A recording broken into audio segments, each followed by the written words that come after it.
Hey guys, it's Miss Haynes again.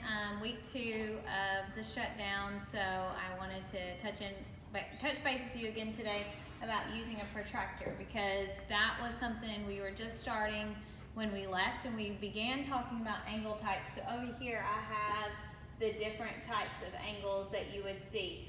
So first one I reminded you about is a straight always equals 180. So if you look at the bottom of your protractor, you see 180 on each side, because if there was an angle that was going straight across the bottom, it would be straight and be 180 degrees. It wouldn't matter which way it was pointing. An acute angle, remember we said, is a cute little angle.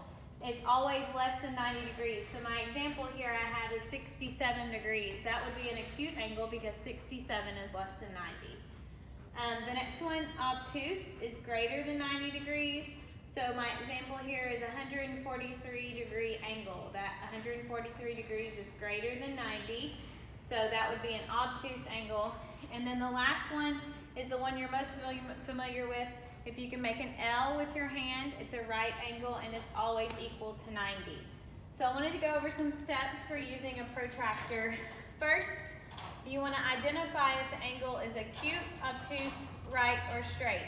Now it's going to be easy to see whether they're right or straight, because a right one you're going to be able to make an L either direction, or a straight is going to go straight across. So you need to be thinking about acute or obtuse. Is it smaller than an L or larger than an L? And then we count the tick marks. Now if you look, the numbers go both directions on the protractor.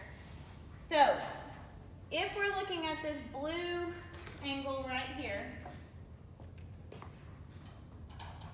I can see that that blue angle is larger than an L. So I know that this blue angle is an obtuse angle.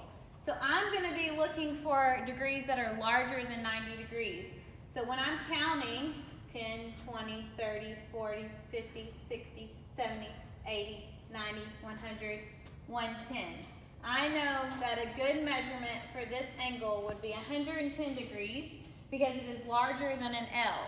Now, my next angle is this red one.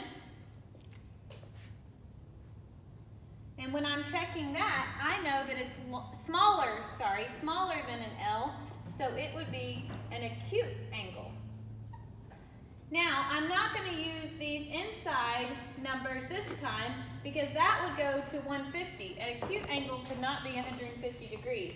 So I'm going to use these numbers this time, 10, 20, 30. And this angle measurement would be 30 degrees, because that would be smaller than a right angle.